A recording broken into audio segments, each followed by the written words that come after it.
The perspective that we've seen with the union government is with the Jan Vishwas Act, which dealt with 42 laws, various sectors, agriculture, environment, media, publication, and they said let's have monetary penalties. I think it's a great idea. But out of these 42 acts, you're having 23 acts which deal with the ease of doing business, life, or institutional structures. The other issue is, what about the rest of the body of the laws you heard about? When will we revisit them? It's a step forward, but nowhere. And I am told that it's a fragment of what we're dealing with. Because don't forget, what you heard and read today is we're talking about central legislations. What about state legislations? Having more than a certain amount of alcohol at home, watering your garden with normal water, tap water, you get a penalty for that. But these are all state offences. Try cutting a branch of a tree in Delhi. The branch is hitting your electric pole and you fear there's going to be a fire. Till you get permission from horticulture and forest, you cannot touch that branch. I'm not saying trees should not be protected, but it's a cognizable offense. So we have to also look at not just the central laws, the state laws. On the other hand, while Parliament is sought to touch these 23 acts, we have laws such as surrogacy, regulation, offence, Muslim women protection of rights of marriage, offence, foreign contribution, offence, and rather seriously so. I hope you are not getting foreign contribution organ. We are members of the Oxford Cambridge Society. I tried in my 3 years as president to unravel that. I could not unravel an account which is stuck for 50,000 rupees. We had a problem. Industrial Relations Code, Waqf Amendment Act, Companies Act, offence. And if all of that is not enough, we have the plea. So I'm not going to go much deeper, but we must keep one thing in mind. The criminal sanction is society's response to things which are to be prescribed of the highest kind. To trivialize the criminal law, to make it visit every small act, is abhorrent to a society which believes in the rule of law, to a nation which wants to live by its constitution and the fundamental rights. We have to understand we are a citizen-centric. After all, legislators and legislatures speak our voice. But by criminalizing conduct, are they speaking a voice in consonance with the fundamental rights? Therefore, I will leave you with one thought. If necessary, take away criminal liability, take away offences. One of the most disturbing things, and I must say, is that we brought in community service, we didn't expand it to a greater reach. We've only talked about sentence bargaining. We've not talked about offense bargaining. In the US, you go and you say, all right, it's a murder case, we bargain to culpable homicide or rash negligent act, please reduce my sentence, the case is out of the system. We must bring in digital platform, but not at the sake of bringing in our own biases. Otherwise, a gentleman like me, if I can call myself a gentleman, with fading hairlines, may be prosecuted because somebody doesn't like people with fading hairlines. Or somebody wears spectacles. So the biases have to be kept out. And lastly, audit your legislations for the impact on citizens. Don't go by the data we have, which is available in the public domain. It does not pass muster. It does not examine or consider the human element. Thank you very much.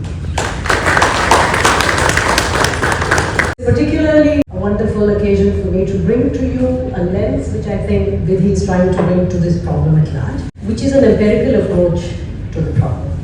There is in economics a concept called opportunity cost, and we will now be beginning to, through a group of scholars across the country and some beyond, put a lens of what is the opportunity cost to not just having bad laws, which is what the purview of today's State of the State report, but also largely in terms of what happens when the judicial system doesn't really deliver what is a very basic right to citizens. Now, you've heard people talk about quality of living.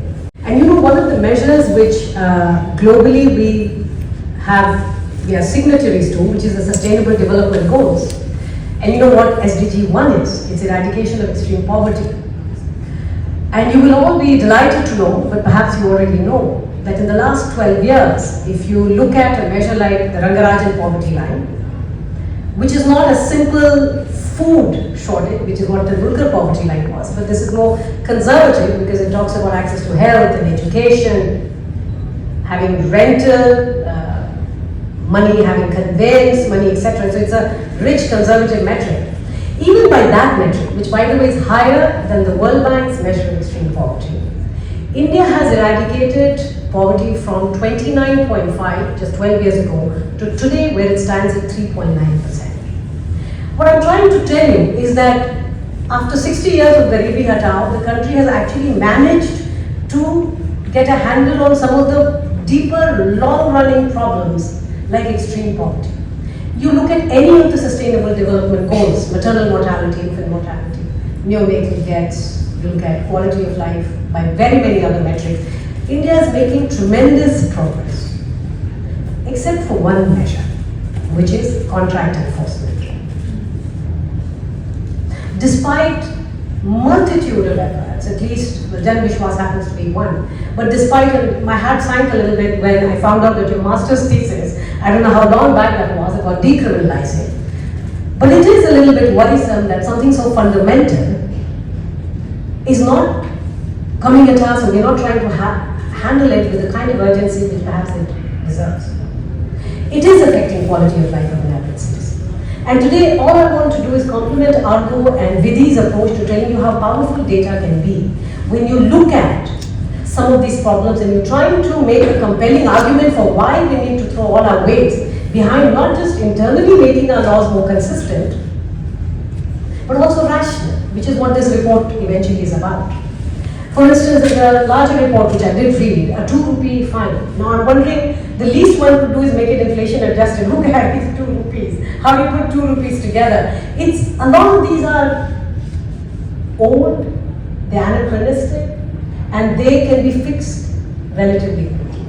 But there are many others which will require deeper scholarship. Right? Let me start off by just giving you a sense of the district court's data which is now available. Not because the government has made it available or the courts have made it available, but because there are scholars such as this group today here that scrape the data. And this data is for 2014 to 18. And we are just looking at what is the average time taken for a criminal case to actually get a judgment in a district court. The first, murder. And I'm trying to tell you, when the states of this India, there is no one metric, it actually hides a fair bit, because each state has its own set of problems when it comes to either the laws themselves or the judicial capacity to execute some of this. On an average, only half of murder cases get a judgment within a year. But just look at the systematic difference across states. And at the bottom, you have Delhi, Odisha, West Bengal, Kerala. These are not the poorest states. In fact, these are some of the richest states. Delhi is perhaps the richest state in the country. So it's not just about resource, it's also about the justice system and the way it deals with some of these problems. If you look at rapes, again you find the same set of 9 or 10 states which have barely 20% of cases that do get a judgment within a year. Kidnapping and abduction, I'm only showing you criminal cases. Again, at the bottom you have Kerala, you have Delhi, rich states. Robbery and dacoity. So the problem is no longer only at the national level, which is what this report is about. There are big variations in terms of the judicial capacity to execute and to actually carry out. Look at cheating and dishonesty. In ease of doing business, this is a very critical aspect. In fact, you'll be surprised to know, in the bilateral investment treaties that we are entering now, India is uniquely in a position where counterparties are now putting delays in contract enforcement as one of the risk factors. Earlier you heard of political risks, right? Because there would be changes in government, there would be changes in law. Now, the way the delays are getting institutionalized and the country is having to pay a price in terms of costlier investments, delayed investments and so on. Unlawful assembly writing. So this data, you can just continue to look at it and it jumps at you that there are systematic variations, that there is a national problem. And I think this report has made a remarkable first significant step towards addressing it. But we really have to get into the weeds. And data is a very powerful medium to tell that story. The empirical approach which VIDHI has taken, in fact I do want to not just applaud, but I want to encourage you to look at some of the data systems that are becoming available now. Because you can get into the details of the specific laws that we caricature and make fun of, but how many lives have they actually impacted? How many people have been imprisoned because of laughable laws and criminal laws?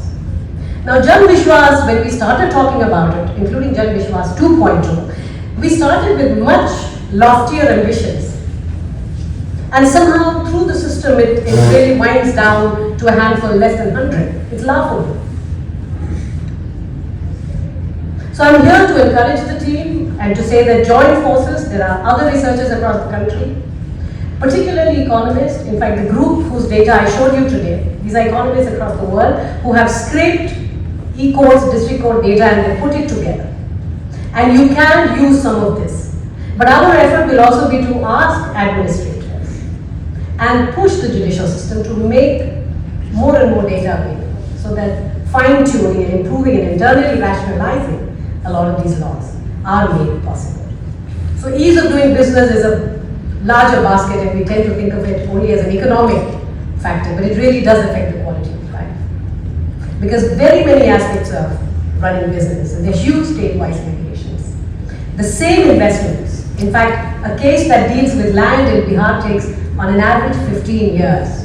Are you really surprised Bihar struggles when it comes to getting investments? So economic lives are intertwined with a lot of these bad laws, and we are having to pay a real cost. That's what the opportunity cost of it is. In fact, the more you study the data, the more you realize that Vikasit Bharat, in terms of the ambition that we have, and ministry after ministry of different parts of the economy, is fine-tuning and bringing to the table how they contribute to this. I think one of the biggest or most significant impediments to that is this, the problem that we are talking about. Our justice system, which is not just bad laws, but the low capacity which delays and costs tremendous losses, is a very important factor that is going to keep us away from that dream, from that collective dream. So congratulations on this wonderful report, and I do look forward to working with you guys on the next round. Thank you. Thank you very much, Sarika. As I've always said, that the criminal justice system is too important to be left to lawyers, and so we always believe in a multidisciplinary and multi-stakeholder approach. And thanks very much, Sarika, for being here, and we will certainly take you up on that offer of taking this forward. Accustomed to speaking while standing. As a judge, I have been accustomed to speaking while sitting. Therefore, I will continue to know what I am good at. At the outset, I should congratulate the team, Naveen and his team, which has done an excellent work. I felt a little, ashamed because 2 years ago, a National Law School University conferred me a doctorate degree for doing nothing. In fact, it is this kind of research that actually deserves doctorate degrees. But this is the irony of life. People who work will not get rewards. People who don't work, they get rewards, whether it be lawyers or judges. I'm just going to give you only 1 or 2 points because I always try to make it little light. You have heard the economist's perspective and the lawyer's perspective. If I had continued to be a judge, I would have said judgment reserved and walked away. And maybe if there is a next meeting and if I am invited, I would have pronounced judgment on the next occasion. But that is not to be done. I'll start the story. Two friends, childhood friends, met after a very long time, over 20 years. They were in the same flight. They were very happy to see each other after 20 years. One of them asked her, "Arey, where were you? What are you doing?" This man said, "What to tell you, I got caught in a criminal case. I was arrested. I was prosecuted. I spent 10 years in jail. I got released yesterday. I am returning back." Then he asked the other man, "What are you doing?" That man said, "I am worse off than you. You committed a crime. One inspector was after you. You went to jail. Spent 10 years, you have returned. I started a business. You committed a crime. One inspector was after you. I started a business. 20 inspectors came after me. There was an income tax inspector, customs inspector, central excise inspector, inspector of factories, inspector of ESA, inspector of Provident Fund, inspector under the Minimum Wages Act, inspector under the Payment of Wages Act, inspector under the Income Tax Act." He listed 20 inspectors and he said, "It is a much worse crime, heinous crime, to start a business in this country than to commit a crime under the Indian Penal Code." We talk about this ease of doing business. In a fit of rage, one lawyer told me in Hyderabad, "What, my lord, what is the ease of doing business? It is not ease of doing business, it is actually the disease of doing business." That was the kind of frustration that people have been pushed to. But what is the reality? We all talk about statistics, but we miss the core issue that lies at the bottom of this whole thing. As a society, our psyche is tuned to convert all civil cases into criminal cases. As a lawyer, I have seen people who have lent money, who could not get back their money, used to come to me and tell me, "Sir, file a police case." Whenever I used to tell them, it's a civil case, it's not a criminal case, they will tell, "No, sir, 406, 420, somehow you convert this into a criminal case so that I get my money back." Therefore, despite all the pitfalls, you must admit this reality. Despite all the pitfalls of the system of administration of criminal justice, the faith of the common man in this criminal justice system was much more than the administration of civil justice. They had more faith in criminal justice.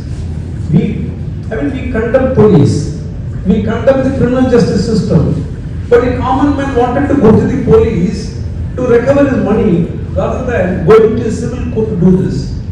Why is this happening? This is one thing that we have to think about. Mr. Luthra talked about 138 cases. In fact, as a lawyer, I had a client who had enormous number of 138 cases. He told me one day, "Sir, I have become very friendly with the magistrate," because he was appearing almost in 10 to 20 cases every day before the same magistrate. So familiarity not only breeds contempt, familiarity also breeds something else. So he told me that, "Sir, whenever the magistrate wanted to take leave, he will request me, 'Please don't come to court tomorrow.'" So that is the kind of understanding that, see, when one check bouncing was made an offense, they never thought that what could be its ultimate outcome. You know what was the ultimate outcome? People who jumped upon this opportunity to convert a civil case into a criminal case, they had to face the music. In fact, if the complainant did not appear, the cases got dismissed. That client of mine, he told me, "Sir, in most of the cases I have won." I asked him, "How? You issued a check, it bounced for funds being insufficient. How did you escape?" He said, "Sir, most of the time out of frustration, complainants did not turn up, therefore the cases got dismissed."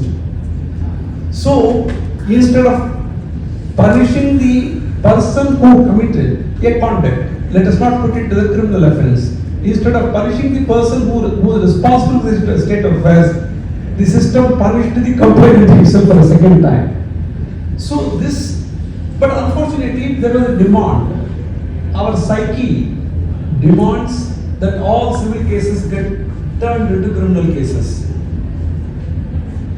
You take for instance motor vehicle act cases, rational negligence driving. I have seen as a lawyer that in most of the cases, even where the drivers were not at fault, they pleaded guilty because pleading guilty and paying a fine, though you were not guilty, was a much easier option, much better option than conducting a case. We have made the whole process more agonizing than the end result. If you have to go through a motion for about 3 years, setting aside everything, and ultimately get acquittal or your conviction is upheld, it doesn't really help you. Recently, I had the case of one of my childhood friends whose wife lost nearly 1.17 crores to this digital arrest scam. Ultimately, by the time he woke up and lodged a police complaint, through 730 transactions, the money had been sent to several places which could not be traced. The police was able to stop only the last 10 lakhs being, withdrawn. For getting this 10 lakhs back, this man had to run to court. Out of frustration, he told me one day, I think I will better lose this 10 lakhs also. It doesn't really compensate me for the loss of that 1.17 crores. Therefore, we have a system where a lot of things happen. And it is not just the lawyers, it is not just the litigants, it is not just the system or the judges who are responsible. There is something greater. And what is that cost? I think that is another area of research which I would request all of you to do. With this, I will close my opening remarks. Thank you. Thank you very much, Mr. Sarvasubramanian, for that deep insight. I think, as you rightly said, that there is, despite all the ridiculing that we do of the inefficiencies of the criminal justice system, there is a sense that we only take action seriously when something can land us in jail. There is this sense that exists. And so there are many questions that we have, but I'm only going to, in this brief panel, so that we can also have questions from the audience. So at the onset, technology is surprisingly used very little when it comes to a lot of these cases. Given that, whether it is the medical records, whether these are financial records, the registration records, increasingly there is such a massive digitization effort that has happened in almost every aspect of doing business. Furnishing data or documents ought not to be such a difficult task.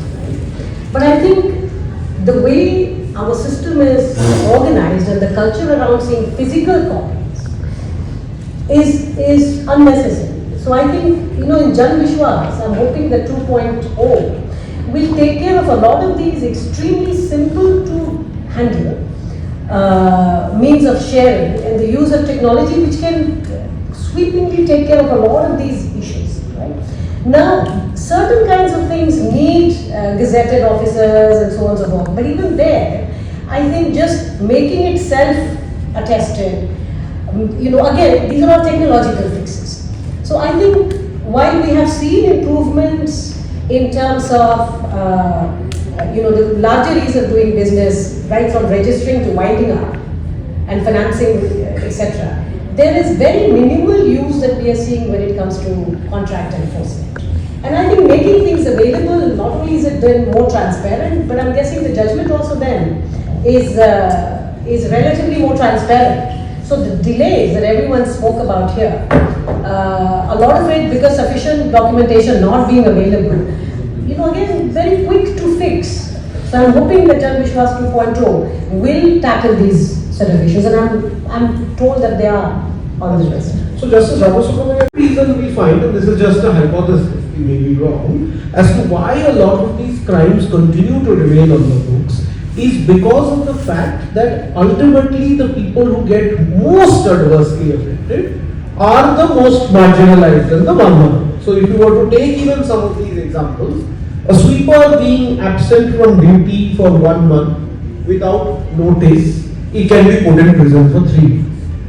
A hawker who is selling goods on a railway carriage can be imprisoned for up to 3 months. So we see that ultimately the common refrain in India that the rich will get away and it is the poor that will suffer. Do you think that that is one possible reason as to why the number of crimes that we have on our books has gone on increasing and has not been rationalized? In fact, I have two perspectives to your question. One is, when these petty things were made into offences, the lawmakers perhaps thought that the fear psychosis that it creates will make people become more compliant with the provisions of law. In fact, the corporates at the top layer, they all comply with this. They have a compliance officer, etc. Why? Because they wouldn't like the CEO or the MD to go and stand in a criminal court. So this fear psychosis has worked well with them. In fact, there was a very interesting saying about this, in olden days, the 397, 398, etc., operational mismanagement. They used to say that these are weapons in the armory of the shareholders, which when brandished in terrorism is more potent than when actually used to strike with.